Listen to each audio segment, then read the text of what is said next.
What is up, YouTube? This is Austin from Derailed Coasters, back with another video. In the last week, a lot of things have happened in the coaster industry, and unfortunately, I've been sick, so I haven't been able to make videos on what has been going on. And as you can probably hear from my voice, I'm still pretty congested, so bear with me as I make this video for you guys. Today's video, we're going to be talking about the Kingda Ka demolition permits that got issued. I promised you guys in the last Green Lantern demo update that I would give you guys an update on the Kingda Ka permits, and lo and behold, here we are. I'm a little late on this video, obviously, because I've been sick, but we're gonna go over this permit because there's something very interesting about this permit that I want to talk about with you guys. So for those of you who have seen the permits already, there is something indicative on the permit that is giving some people some kind of false hope that Kingda Ka's tower is actually going to be staying instead of coming down. If we take a look at the demolition permit for Kingda Ka, we'll see that the work type says alteration on it. This has led some people to believe that this is going to be some kind of reimagining project of Kingda Ka, and this sole factor is exactly why I'm making this video to begin with, because I feel it's important to let everybody know that Kingda Ka is not in fact staying. In fact, it's going to be imploded, and there's actually proof of that now. But before we get into the proof of the implosion, let's talk about why this permit might potentially say alteration on it rather than just full-on demolition. I've come up with two hypothetical reasons as to why the permit may say alteration on it rather than just full-on demolition. Now, it's important to note that the permit has to say alteration on it if any form of the ride is going to be kept in place. This reasoning alone is why it's led some people to believe that the tower may actually be staying instead of coming down. However, we know for a fact that that's not the case, so let's talk about my two hypothetical situations that lead me to believe that they put alteration on the permit rather than demolition. The first hypothetical scenario that may have led to the placement of alteration being placed on the permit is the possibility that they may be reusing Kingda Ka station for whatever they're going to be putting in its place. I call this the less likely solution because I believe that they're going to full stop just completely demolish the Golden Kingdom and nothing is going to remain of it. Because of this, Kingda Ka station is themed to the Golden Kingdom, so it's safe to assume that they're not going to keep that there, as it would probably look out of place to whatever they're planning to retheme that area to. Now, the second and most likely hypothetical scenario I see happening here is they may not be keeping the entire tower. However, they may be keeping the footers. They may not be looking to demolish the footers.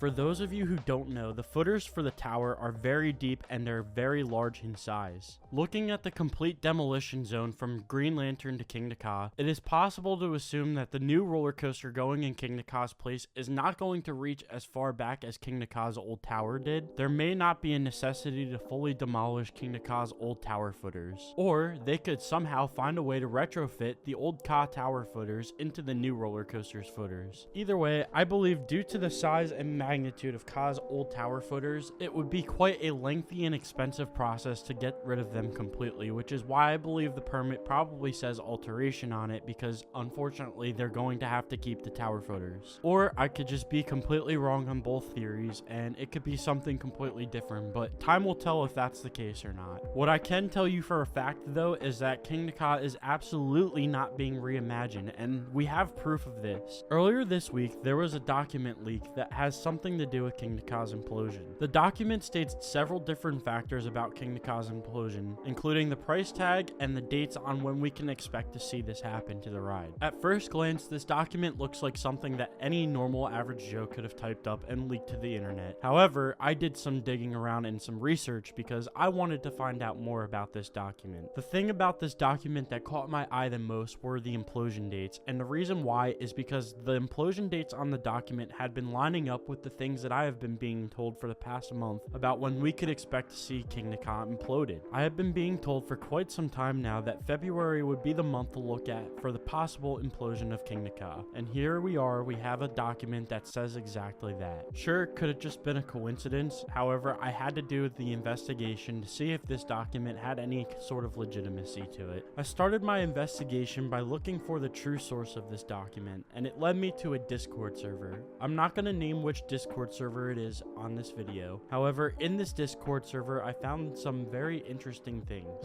And by things, I'm actually referring to a specific person. Now, I could never tell you in a million years why the son of a demolition company is in this Discord server, but lo and behold, this guy that I found in this Discord server had confirmed that the document about Kingda Ka had been true because his father's company is supposedly doing the implosion for Kingda Ka. He had made confirmation that the information on that document, including the price tag and the dates of when Kingda Ka was going to be imploded, was in fact true. I'll send a link to the YouTube channel of the demolition company in the description of this video. If you guys want to go check them out for yourselves, go for it. According to the guy in the Discord server though, he also said that they just did the implosion of the parachute towers over at Great Adventure. For those of you who don't know, that came down last week. So I'm not 100% sold on this document being legitimate just because this guy is in this Discord server, but it's better than having no source at all. So for what it's worth, I'm inclined to believe that the document holds some kind of legitimacy to it, especially because a lot of the information on it lines up with things that I have been personally told as well. So I apologize to you Kingda Ka apologists that are hoping that it gets a reimagining or a 2.0 version, but unfortunately that's not going to be the case, which we already knew that, but there's some of you out there that are just so stubborn that you won't believe that the tower is going to come down. So here's some extra proof that that's what's going to happen. So that's going to do it for this video, guys. The next Great Adventure video I have for you is going to be an in-person update on the demolition site to see how much further along they've gotten in the past couple of weeks, since I haven't been able to make it out to the park since I've been unfortunately sick. However, if you guys happen to like this video, be sure to leave a like, comment down below, and I'll see you on the next video, guys. Derailed Coasters out.